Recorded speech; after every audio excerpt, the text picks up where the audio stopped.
This is Realty Talk with Ellie and Gaelan.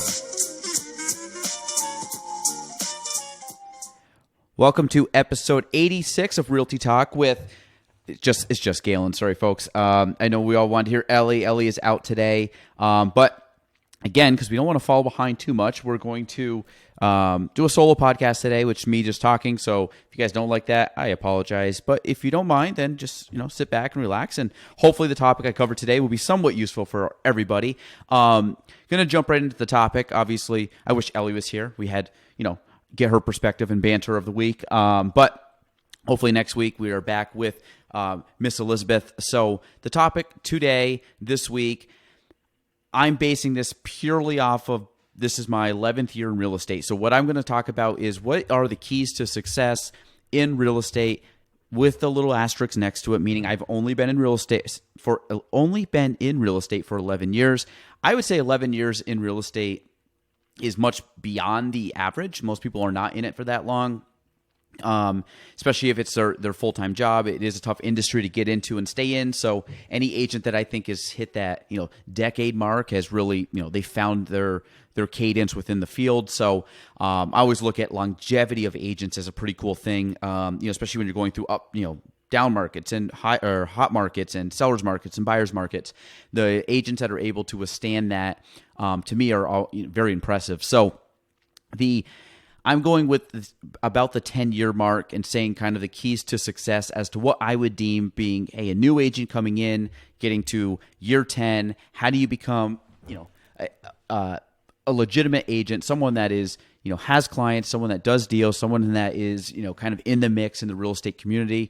And that's something from a young age when I started out, that's what I strive for, is just being one of those agents that just knew what was going on, that was, part of deals, that knew a lot about what was going on in the market, whether it was just me personally within our office, in other, agencies locally with listings and buyers and everything else.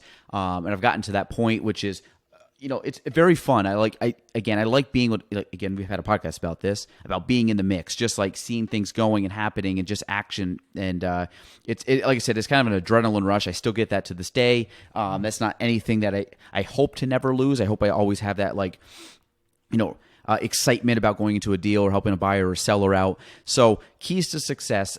This is not in any particular order. I'm kind of going off the cuff here. I scratched a couple things down, and I'm sure more will come to me as I start talking. But number one, when you get into the business, what you have to be is just willing to learn. I know it's very cliche. A lot of these are going to be cliche, but I'll try to build off of them a little bit and give you some actionable steps and things that I focus on with each of these. So number one, willingness to learn. You're going to learn something new every single day in real estate without fail. This is my 11th year. I still continue to learn stuff every single day. It might not be significant. It might be something so minor that you don't put a lot of emphasis on it, but you're still learning. And I think you have to be open to learning, and you have to ask questions, and you have to seek out information. And for me, I was on a webinar today. It was an hour webinar that I listened to, one of the best webinars I've ever listened to. And it was about a topic that I never thought I would ever have to even anticipate doing when I first got in the business, about expansion or growth. And I sat down and I had to learn about, okay, how do you take something that's small and grow it? Now that 10 years ago, that was not even on my radar. I was just trying to figure out how to sell one home. But again, people evolve. I evolve. My career has evolved, and the willingness to learn has never gone away. So back when I first started out, learning how to fill out a contract, learning how to, navigate our MLS to fast forward 10 years. I mean, that stuff is like back of my hand. I can do it in my sleep. Now I'm looking at, kind of where my career has taken me and evolved into, and now I'm looking at that and learning. I'm still very green when it comes to certain topics, and that's the stuff that I seek out. I seek out people, I seek out resources, I seek out training, I seek out anything I can think of that could give me a leg up or make me a better individual or better at what I do. So willingness to learn. You always have to be curious, ask questions, seek out help. The next one, and I'm going to kind of try to find some themes, then dive out into some other stuff. You have to be upbeat and optimistic. And I think in this business, if somebody's like, says the opposite. Well, you can be down and be, pessimistic. Maybe, but good luck getting people to want to work with you. So I think if you're upbeat and optimistic, good people attract good people. Optimistic people attract optimistic people. I find that the early days of my career, I didn't have a lot of confidence. I was brand new. I didn't know a lot of stuff. So my thing was I was very reserved because I didn't think I should speak out and say stuff and do stuff because I didn't have the confidence, or I didn't have the I hadn't really earned the privilege to do that yet because I was brand new and I didn't have a big track record and my knowledge base was very small. So therefore, I portrayed that out. I was someone that didn't have a lot of self-confidence, partly because I didn't know what I was talking about. But number two, I just wasn't someone that really carried myself in a positive light of hey, I'm good. I know what I'm doing, or I know I can figure it out. I was always very optimistic, even when the times were down. I was kind of betting on myself and clawing it out. But I don't know if I really projected that the way I probably do now.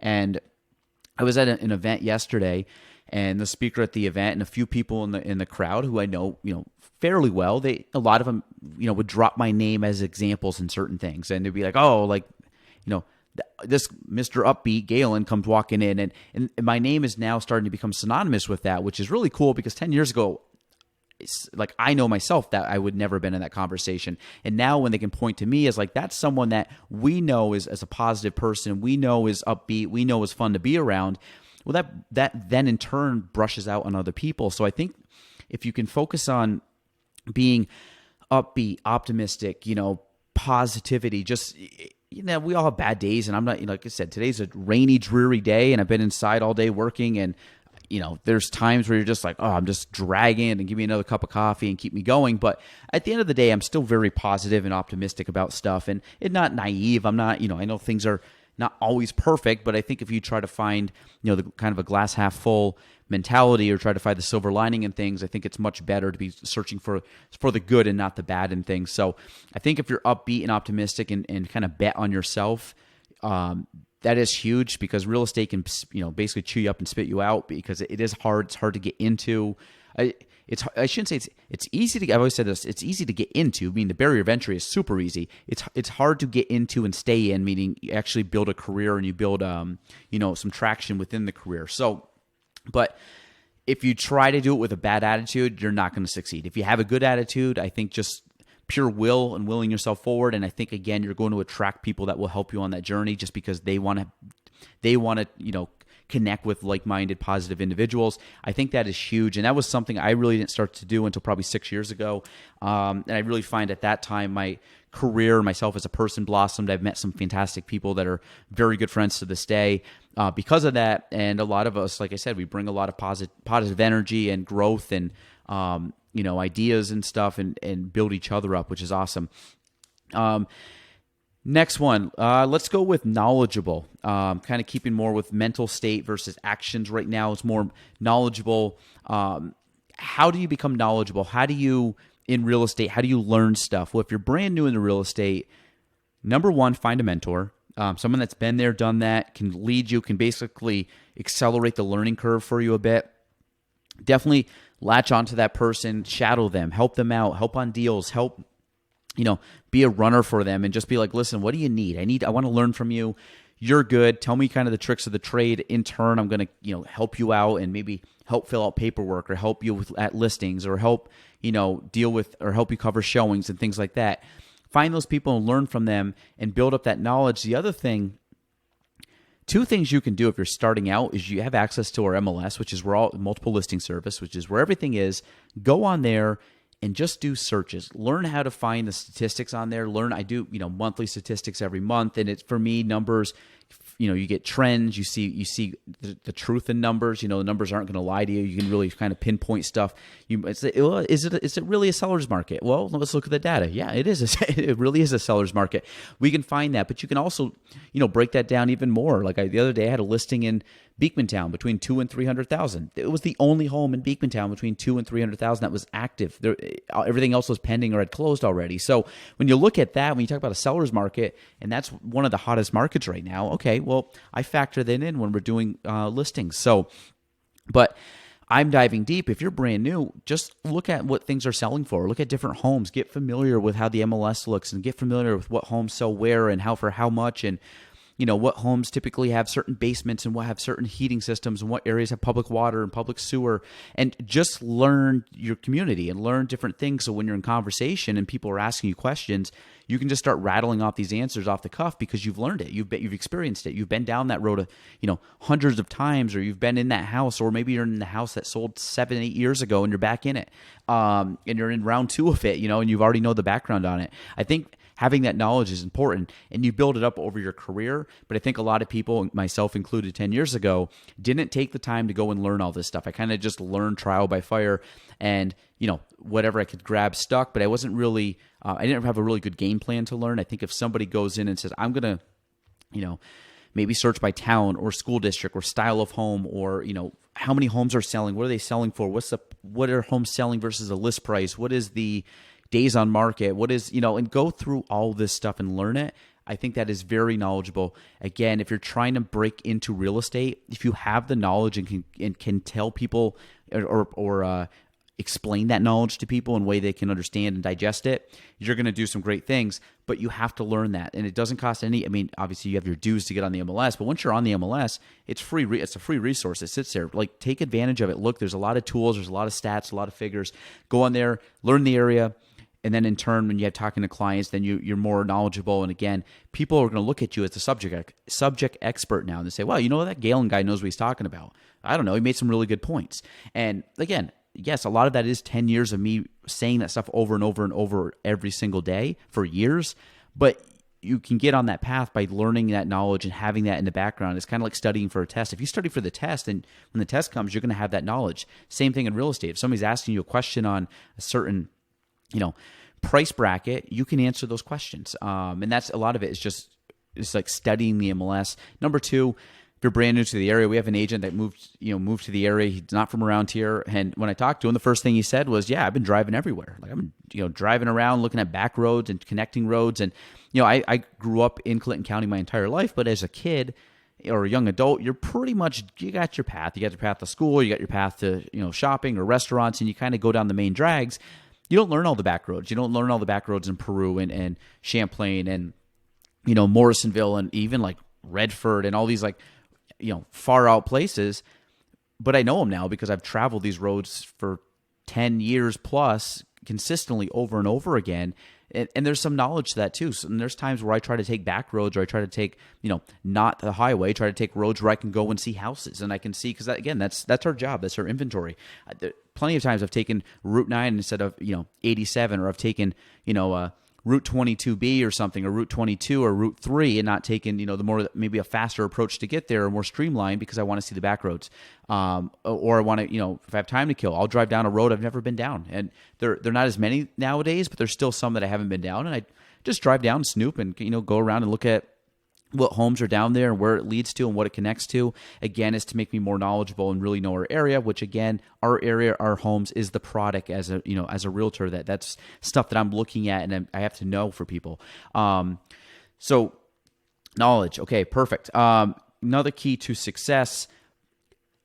Now we're going into 2 things that I want to touch upon that, again, very much the same as willingness to learn, knowledgeable, upbeat, optimistic. Things that you can do that you do not have to be good at real estate. If you're starting in real estate, if you can do both of these things, you will leapfrog over agents that have been doing it for years, because agents at a certain point get complacent, they get lazy, they don't, they're not as active as they once were. You then have a land grab. You can take that opportunity. That's exactly what I did. I said, you know what? If I'm not the best at real estate, I will be the most organized, and I will do what I say. So basically, the next 2, I'm going to tie them in together. You have to be organized. And when I say organized, you have to be organized time-wise. You have to block out time in your calendar for certain activities, even if it's like, hey, I got no appointments today. Okay, what are you doing with those hours in the day? Are you just going to sit at home and watch Netflix? Or are you going to try to put some time and learn and get more knowledgeable in your business? Even if you're not meeting with a client, you can still do stuff today that's going to, build and kind of layer those bricks up for future success. So stay organized. organize your time, make sure you're punctual, make sure you are, you have all the stuff you need for appointments, make sure you organize your notes. If you talk to a client, make sure I've always used a CRM, contact relationship manager. Make sure that you're putting your notes in, you're putting your future calls in, you're putting your to-dos, you're doing all this stuff, and it's keeping you organized. And the other thing is, this ties directly into being organized, but do what you're going to say. And I think that's something that people don't do. And I think us as a culture have gotten to the point where we're almost, we have to expect that if somebody says they're going to do something and they don't do it, it's more of like, okay, well, I didn't really expect them to get it to me by tomorrow like they said they were. Not a big deal.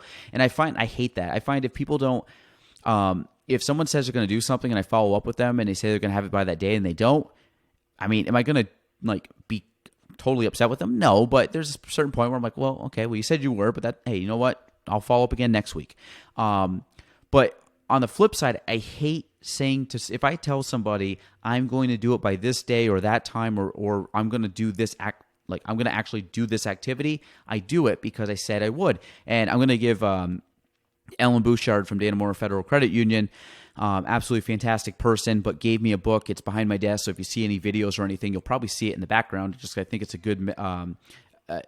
good reminder for people. The book is called I'm reading it. I'm looking right at it. I should read it correctly. It's called Because I Said I Would. And basically it's just keeping your word. I'm very big on if I say I'm going to do something, I do it, because to me, kind of a word is bond thing. If I'm going to tell you and put my name and my word behind it, I want to make sure that I'm doing that so people then can trust me. Hey, Gaelan says he's going to do something, he's going to do it, and they don't have to think twice about it. So I think as you're starting out, if you can be organized, if you can have your stuff, basically have your shit together, have your notes together, be organized, have all the stuff you need for appointments, follow up, make your notes, keep organized. If you talk to somebody in 3 months, you have all your notes from prior conversations, therefore you can pick it up right where you left off. That is hugely important, but again, always do what you say you're going to do. Hey, I'm going to send you a couple, lender names to contact. Hey, I'm going to send you out a couple listings. Hey, I'm going to follow up next week with stuff. The thing I do with every single person I talk to, and if I haven't done this with you and you've talked to me before, I would love to know, because I don't think I ever end a conversation without this. I always establish the next time I'm going to do something. I will follow up with you, next week. I'm going to follow up with you tomorrow. I'm going to follow up with you in 3 months. I'm going to follow up with you in a year. And then I make a note and I put in my CRM, and then I do it because it'll pop up at that time and I will follow through on that. And again, I always leave a conversation with, hey, this is what I'm going to do. I'm giving you the expectation that I'm going to contact you. I'm going to be proactive and reach out to you on this date. Just hey, FYI, I'm calling. And I do. And then I call, and then people get it. And then I keep the conversation going. I just know my business, like anything else, I'm sure if I had to schedule a doctor's appointment or do something for insurance or something like that, I'm like everybody else, I'm going to punt it and punt it and punt it. People do that in real estate too, but again, I want to make sure that I'm keeping it top of mind for them in my business. And I've been doing that again for many, many years, and that's just something I continue to do. So be organized and say what you're going to do, what you say you're going to do. That is extremely important. Basically, keep your word. All right, the next two that I have down, this has to do with two business things. Number one, relationships. Our business is all about relationships. You have to build relationships. This is with your, with your people that work at your organization. This is your clients. This is anybody that you might work with, whether in our business, bankers or attorneys or lenders or whoever you might have to, deal with. Making sure you have a good, solid relationship with that. Other agents. I mean, real estate is a weird industry where we have like co-workers that aren't co-workers, if that makes sense. I mean, they don't work at our office, but I have to work with these people. So I would say, yes, I have my co-workers in our office, but every agent that's in Clinton County or wherever, where they're from, if they're doing real estate, I look at them as co-worker. They may not work in our office. They might be from a totally different place. I have to work with them because we both have to work together to make this deal happen. So you have to build relationships. You have to meet people. You have to go out and establish these. Networking events are fantastic. Just going out and getting to know people. You does not have to. You don't have to talk about business. You don't have to bring up, hey, you want to buy a house? No, don't do that. Don't be the douchebag that goes around and throws their card at people and says, buy this, buy this, buy this. Instead, just be a normal human, talk to people, get to know people. And I think people do business with who they know, like, and trust. So I think if you go out of, if you come across as the douchebag, then don't do that. Come across as the genuine person that just wants to have a good time and meet people. And people see that, and they see that you're authentic, and they want to work with you. And I think it's a two-way street. If someone thinks you're authentic, you probably think they're authentic too. So I think that's a huge thing. But relationship building, you have to build relationships with people. You have to, again, do everything you can to keep increasing your relationships, both in quality and then quantity. And quantity meaning how deep you go with somebody. You don't want to just have a bunch of surface level people. You want to actually go deep with some people. And you're always going to have a handful of people that really go to that next level, or even a few layers deep, because those are the ones you spend a lot of time with and you really get to know. I have a handful of friends that I talk to definitely weekly, sometimes daily. And some of these people, like, I've only met in the last probably 3 to 5 years, but I would deem them very, very, very close friends of mine that, I share a lot of stuff with, and I ask their opinions, and we brainstorm on a lot of things. And having those relationships is that is such a key thing. And again, if you like the people you're working with and you find your good niche and your team of people, work life, it becomes a lot more fun. You get, when you get to deal with people that are your friends, it's a lot of fun. It doesn't feel as dreary. Those days don't feel as long because you can bust jokes and have fun and rag on each other in between stuff and know that work's getting done, but you're also having a lot of fun doing it. And the last thing I'm going to say, I'm sure there was more, but I figured these were, what is it? 1, 2, 3. We got seven items. That's good. 1 through 7. These are pretty good things to do. But the last one, the most important one, I believe, when it comes to being in any service industry, we're real estate. We provide a service, and we don't own the homes we sell. So we provide the service and the knowledge of helping people with the transaction. The number one thing in a service industry is, remember, you always have to help people accomplish their goals. I think that this is overlooked. People get into real estate. I want to make a commission. I want to do this. I want to make money. Great. You can make all that stuff. But if that is your main objective when you get into real estate or you get into a service industry, you will fail very quickly. At the end of the day, you are there to help somebody. You are there to provide knowledge to somebody. You are there to be an advisor, a consultant, or whatever you want to call it. But people are coming to you so you can help them accomplish their goal. And I think at the end, if we lose sight of that, then you're not going to be in business very long. People don't want someone that, kind of think of the stereotype of and in real estate, we have the same stereotype, but think of like the used car salesman that's just trying to make a quick buck. I find in real estate too, there's a lot of skeptics out there that are like, man, I don't want to work with this person. They're just trying to be a salesperson to get a commission, blah, blah, blah. The term real estate salesperson to me is like the cringiest thing. I absolutely hate sales. I'm a terrible salesperson. You don't want me fundraising for you. You don't want me asking for money. You don't want me doing anything because I only want to sell people stuff that I think they actually need, and only if they tell me they need it. I don't want to even inconvenience them with trying to persuade them they need it. I think that's just something I don't like that when people do it to me, and I don't want to do it to people. I look at my job as I know what I'm doing, and I find someone that says, hey, what do you want to do? You want to buy a house? Oh, you want to sell a house? Okay, great. You already want to do that. Let me help you do that because I know I can do it better than you can. And not to be bragging, but to help you out and saying, hey, this is I'm good at this. I spent a lot of time and a lot of hours learning this craft. Let me use that knowledge to make your life easier and help you accomplish your goal. That's every time I talk to a client, that's what goes through my head is I know what I'm doing. Let me help you and make your life simpler and accomplish your goal. And I think if you go any other direction, it's not going to work out. And when I say help accomplish your goal, that is not, make the most amount of money. No, the amount of people that I've told in my career not to sell a home or not to buy a home, I can't even count. It's happened multiple times because at the end of the day, why are you buying that house? Why are you selling that house? Does it make sense? Based on what you've told me, based on your goals, based on your timeline, based on your money situation, whatever, no. The right solution is not to sell or buy a house right now. And that's completely contrary to what I should be doing because as a salesperson, right, I should be making the sale. No, I look at it as a consultant. If that person doesn't buy a home today, in my eyes, I look after them, and I'm a big believer in karma. If I told that person, hey, don't sell right now, it's not the right time to sell, guess what happens? A year from now, 2 years from now, hell, 5 years from now, whenever that person does decide to sell, hopefully they say, you know what, Gaelan was very honest with me, and you know what, he was right. And thank God we didn't sell back then. But you know what? I'm ready to sell now. Now let's reach out to him. And then hopefully during that 5-year period, Maybe those people have referred me a few clients that, or a few of their friends or family that have become clients of mine and I've got to work with.